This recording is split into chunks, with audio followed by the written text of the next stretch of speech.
नमस्कार प्रिय विद्यार्थियों, मैं धीरज आप सबका धीरज पांडे मैथमेटिक्स के यूट्यूब चैनल पर बहुत बहुत स्वागत करता हूं। प्रिय विद्यार्थियों, आज का दिन बहुत ही ऐतिहासिक दिन है क्योंकि हम सब 22 दिसंबर को ही गणित दिवस मनाते हैं।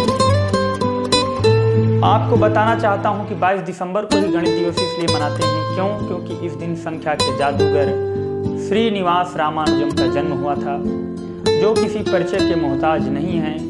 गणित में इन्होंने इतना सिद्धांत प्रतिपादित कर दिया कि कोई भी विद्यार्थी गणित विषय से जुड़ा हुआ होगा तो उसे परिचय की आवश्यकता नहीं है श्रीनिवास रामानुजम के विषय में। लेकिन अध्ययन करने के बाद मुझे जो उनके विषय में जानकारियां प्राप्त हुई, मैं आपसे साझा करने का प्रयास करता हूं। प्रिय विद्यार्थियों, श्रीनिवास रामानुजम का जन्म 22 दिसंबर 1878 ईस्वी में इरोड नामक जगह में हुआ था। के पिता का नाम श्रीनिवास आयंकर था, जिनका बचपन से उद्देश्य था कि श्रीनिवास रामानुजम को मैं एक अच्छे स्तर की शिक्षा दिलाना चाहूँगा, जिसकी वजह से ही बहुत कम उम्र में ही पास के विद्यालय में इनका दाखिला कराया गया। लेकिन ये इतने विलक्षण प्रतिभा के थे कि जो अध्यापक अगले दिन पढ़ाता था उसे वो पहले पढ़कर ही जाते थे, और ये निरंतर 10 वर्ष तक विद्यालय जाते रहे। लेकिन जब ये 12 वर्ष के हो गए तो इनके साथ एक ऐसी घटना घटित हो गई जिसकी वजह से इन्हें विद्यालय छोड़ना पड़ा। वो घटना यह थी कि एक विद्यार्थी श्रीनिवास रामानुजम, जो सदैव कक्षा में पीछे बैठा करता था, और उस दिन अध्यापक कक्षा में प्रवेश लेते हैं और गणित विषय पढ़ाना शुरू करते हैं।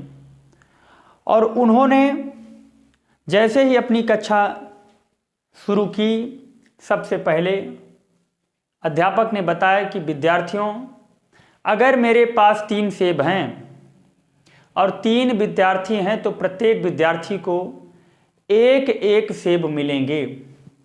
अर्थात अगर किसी कक्षा में 6 सेब हैं और 6 विद्यार्थी हैं तो प्रत्येक विद्यार्थी को एक एक सेब मिलेगा।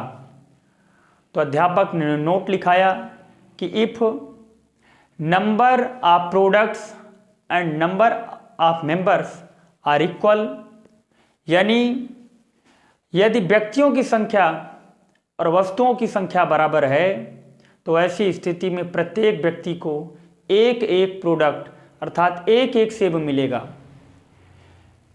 पिछली श्रेणी में बैठा एक विद्यार्थी, 12 वर्षीय विद्यार्थी खड़ा होता है और अध्यापक से प्रश्न पूछता है कि अभी आपने कहा कि यदि वस्तुओं की संख्या और व्यक्तियों की संख्या बराबर है तो ऐसी स्थिति में प्रत्येक विद्यार्थी को एक एक सेब मिलेंगे।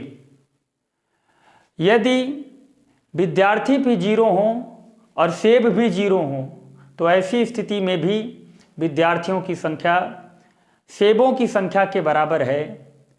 तो सर ये बताइए कि ऐसी स्थिति में भी प्रत्येक विद्यार्थी को एक एक सेब मिलेंगे। इस बात को सुनकर अध्यापक और उसमें उपस्थित विद्यार्थी उस बालक की बात को सुनकर ठहाका मार के कक्षा में हंसने लगे, और यह हंसी श्रीनिवास रामानुजम के दिल में लग गई। और उसी समय उन्होंने अपना बैग उठाया और कक्षा का परित्याग करके घर की ओर लौट गए। सारी बात से पिताजी को रूबरू करवाया। पिताजी ने कहा कि बेटा, अब तुम अपना निर्णय स्वयं ले सकते हो। तो अपना निर्णय सुनाते हुए पिताजी से इन्होंने कहा कि पिताजी, आज से मैं विद्यालय और कोचिंग नहीं जाऊंगा।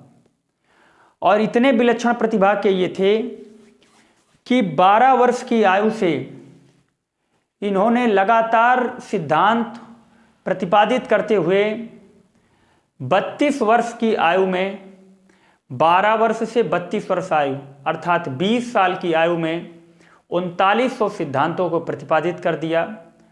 3900 सिद्धांतों में 1919 ईस्वी में एक सिद्धांत इन्होंने बनाया जिसका नाम था मॉक थीटा फंक्शन।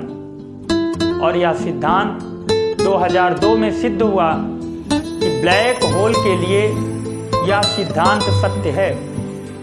और ये महान गणितज्ञ का मृत्यु 1920 ईस्वी में हो गई, लेकिन महज अल्प समय में इन्होंने जितने सिद्धांतों को प्रतिपादित कर दिया, हम सब के लिए उनसे प्रेरणा लेनी चाहिए। इन्होंने यह बताया कि प्रत्येक विद्यार्थी और प्रत्येक शिक्षक के भीतर सिद्धांतों को जानने की उत्कंठा होनी चाहिए, क्योंकि आप गणित के अध्यापक और गणित के विद्यार्थी तभी अच्छे माने जाएंगे जब आप फंक्शन को समझें, ना कि फंक्शन को रटें। तो ओके, थैंक यू। मैं आप सभी को बहुत सारी शुभकामनाओं के साथ इस सेशन से अलविदा लेता हूँ। Okay, thank you.